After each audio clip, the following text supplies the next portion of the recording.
Olá, queridos alunos do sétimo ano. Sejam bem-vindos para a nossa aula de história. E hoje tem um conteúdo super legal para vocês.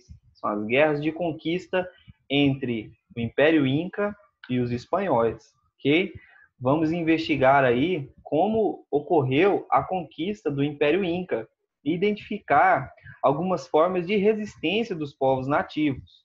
Vamos também compreender o papel da Igreja na colonização da América e sua relação com a Contra-Reforma e a Reforma, conteúdos que nós já estudamos e vamos relembrar na aula de hoje, ok? Então me acompanhe nessa aula e vamos aprender um pouquinho mais sobre a história da América. Bem, pessoal, o processo de conquista, né, da América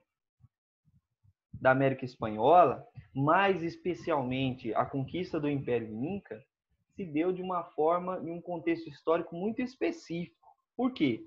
Porque quando os espanhóis chegaram aí no Império Inca, estava acontecendo, pessoal, uma guerra civil por disputas políticas entre os filhos do imperador, não é? Um chamado Huáscar, né, filho legítimo e herdeiro do trono, né, que comandava Cusco, essa região aqui, do Peru, e o Atahualpa, né, um filho bastardo, ou seja, um filho ilegítimo, fora do casamento, que comandava Quito e seus arredores, né? Então, pouco antes da chegada dos espanhóis nessa região, o Atahualpa acabou vencendo, né, o seu irmão e conquistando aí o trono, né? E iniciou uma política de cobrança de impostos que gerou grande insatisfação das populações dominadas, dos povos dominados aí em seu império. Então, quando Francisco Pizarro, né, o conquistador espanhol, chegou, né, nessa região, né, na América do Sul, em 1532, ele já percebeu que havia uma crise ali entre o imperador e os seus súditos, né, por causa dessa cobrança de impostos e da insatisfação popular. Então, o Pizarro ele foi oportunista nesse sentido, né? Sabendo dessa crise, aproveitou a situação, não é? E foi até a cidade de Cajamarca, né? Onde se encontrou com Atahualpa. Só que durante uma festa, né, feita aí para a recepção dos espanhóis, né, o Pizarro mandou prender o imperador e alegando que ele havia desrespeitado a religião católica. Claro que essa foi um instrumento, né, utilizado pelo Pizarro para tomar o poder. Então, a partir daí, pessoal, o Pizarro começou a cobrar impostos e cobrar grandes quantidades aí de ouro e prata para que o imperador fosse liberto. Né? Então, grandes carregamentos de ouro e prata foram entregues aos espanhóis para que o imperador Atahualpa fosse aí liberto, né? Observando essa imagem aqui, pessoal, qual você consideraria que é o Pizarro? Quem seria o Pizarro nessa imagem? E por quê? O que, o que identifica o espanhol nessa imagem? Não é um europeu, diferentemente dos povos nativos? O que caracteriza os povos nativos nessa imagem? O que nós poderíamos destacar como característica marcante que nos leva a diferenciar um do outro? E o clérigo, não é? O membro da igreja que aparece nessa imagem. O que nos leva a compreender, a identificá-lo assim? Será que através dessa imagem é possível identificar esses personagens? O que vocês acham? Claro que sim, né, pessoal? Olha só, aqui nós temos o Atahualpa, né? O imperador sentado em seu trono. Logo atrás dele, nós temos os súditos, né? Os povos nativos. Nós temos aqui a figura do Pizarro, né? Na imagem. E também a figura de um religioso aqui, de um clérigo. Então, essa é uma representação, pessoal, do século XVI, ou seja, corresponde aí ao período, né, da chegada dos espanhóis no Império Inca. Bem, mas como será que se deu o desenrolar dessa história? O Pizarro captura o imperador, sequestrou e começou a cobrar grandes quantidades de ouro e prata. E será que ele cumpriu aquilo que tinha prometido? Claro que não, né, pessoal? O, o, o Pizarro acabou não cumprindo o seu acordo e mandou assassinar o imperador Atahualpa, né? E conquistou Cusco. Bem, a família do Atahualpa acusou o irmão legítimo, né? O legítimo herdeiro do trono lá, o outro filho do imperador, foi acusado aí de colaborar com os espanhóis e foi executado pela família do Atahualpa. Então, em 1535, pessoal, o Pizarro acabou fundando uma nova capital, Lima, onde passou a administrar o Império Inca. Mas não se engane vocês se acharem que esse processo se deu sem resistência. É claro que não. As populações nativas resistiram de diversas maneiras, ok? A resistência inca, ela aconteceu através de vários instrumentos e durou cerca de 40 anos, pessoal. Isso mesmo, 40 anos. Não é? Então, várias formas de resistência foram utilizadas pelos povos, né, do Império Inca contra os espanhóis. Uma delas, por exemplo, é não reconhecer o governo espanhol, continuando a eleger, a escolher os seus imperadores. Uma outra forma de resistência foi a luta armada, né? Em 1536, houve uma tentativa de tomar a cidade de Cusco e Lima pelos incas, mas essa tentativa aí acabou não funcionando, né? Eles fracassaram nessa tentativa e os rebelados acabaram tendo que fugir, né, para uma região chamada de Vilcabamba, né, na Amazônia.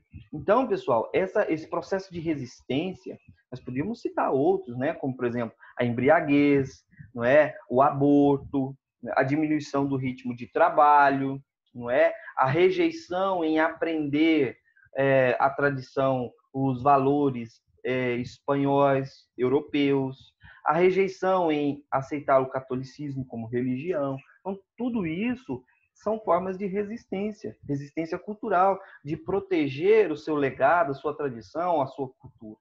Não é? Então, essas aí foram tentativas aí de resistência, estratégias de resistência que perduraram não apenas 40 anos, mas elas se arrastaram ao longo dos séculos aí.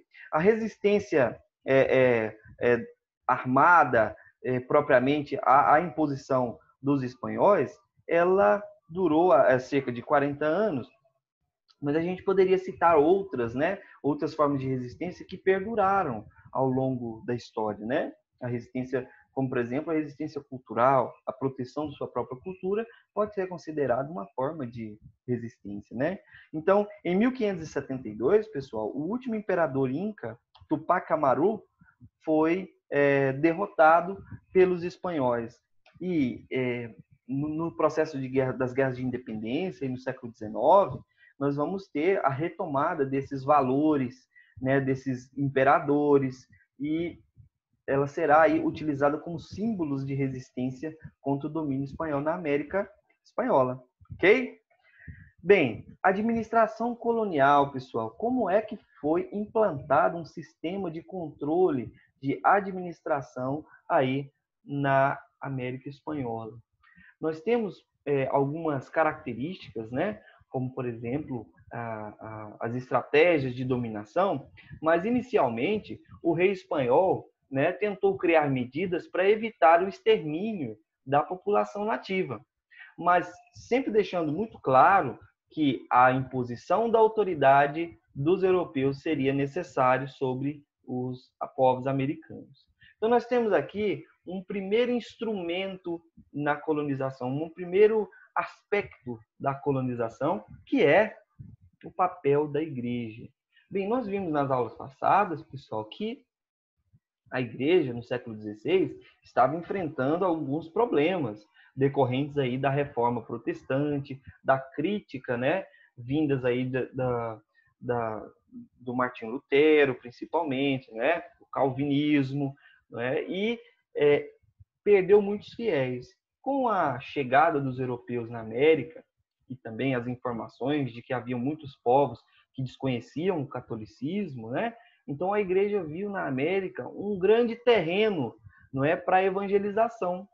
Então, como o poder da igreja estava submisso, não é, sujeito, submetido ao Estado, era função dos monarcas fundar as instituições religiosas, não é, nomear os bispos e controlar aí os benefícios financeiros, os privilégios financeiros da igreja, como por exemplo o dízimo, que na época era um imposto, ok? Uma imposição, um pagamento, uma taxa. Então, muitas ordens religiosas acabaram vindo para a América com a missão de evangelizar, de conquistar novos fiéis. Foi assim com os jesuítas, os dominicanos e os franciscanos. Então, eles usavam diversos métodos, formas, instrumentos para evangelizar as populações nativas, como, por exemplo, a transmissão de valores cristãos através de peças de teatro, por exemplo, né? Também temos outra característica que eram as esculturas, não é? E também as escolas. Os locais onde eram evangelizados esses povos são chamados de reduções ou missões.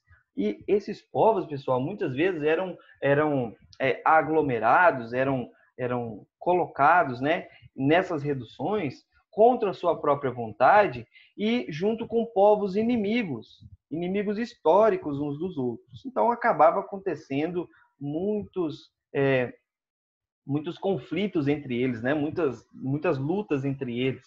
Isso acabava gerando uma grande dificuldade na administração das reduções, impedindo aí a evangelização dos povos nativos, ok? Além das outras formas de resistência que nós já identificamos, né? Bem, o controle das colônias. Como se deu o controle, a administração colonial, né? Essa nova organização que permitisse o controle das colônias, né? Do além-mar, como os europeus gostavam de se referir aí às terras que não pertenciam ao continente europeu. Bem, na metrópole, nós temos duas grandes instituições, né? Uma instituição muito importante, tá, pessoal? Que é a Casa de Contratação, que foi criada em 1503 e tinha a função, pessoal, de controlar o fluxo de imigrantes, os negócios e as atividades comerciais. Foi criado posteriormente também o Conselho das Índias, em 1524, não é? Que tinha a função de auxiliar aí o rei na administração das suas colônias, não é? Tinha a função aí de criar leis, nomear funcionários para órgãos políticos e administrativos. Então tinha uma função aí administrativa o Conselho das Índias. Já nas colônias, pessoal, nós temos os vice-reinados, que eram órgãos responsáveis pelo funcionamento, né, judiciário, administrativo, fiscal e político das colônias. Ok? Bem, do século XVI, nós temos dois vice-reinados, né? O vice-reinado de Nova Espanha e também o Peru, que é o Peru mais ao sul, né? E Nova Espanha aqui mais ao norte, aqui na América Central, ok? Então, no século XVIII foram criados mais dois, né? Nova Granada e Rio do Prata. E como funcionava a administração aí dos vice-reinados, né? Nós temos o vice-rei, que representa o rei na colônia, ele é a figura do rei na colônia, representante do rei. Não é? Tinha a função de fiscalizar, não é? Mas o seu poder era limitado pelos ouvidores, né? Que tinham a função de acompanhar, de fiscalizar as ações do vice-rei e também de aplicar a justiça e administrar a colônia. Temos também o caso dos cabildos, né, que eram responsáveis por questões legais, questões jurídicas, de segurança, de construções de obras públicas, entre outros. E também os corregedores, que eram semelhantes, né, a membros de câmaras municipais. Não é? Eles formavam aí uma espécie de oligarquia, não é? Que tinha aí funções administrativas nas câmaras municipais, ou seja, nos órgãos locais. Ok? Bem, nós temos uma imagem aqui muito significativa, né, que é a representação de indígenas trabalhando em uma mina de prata em Potosí, não é? De 1590, pessoal. Olha só, essa é uma questão muito importante que a gente precisa relacionar com os conteúdos estudados.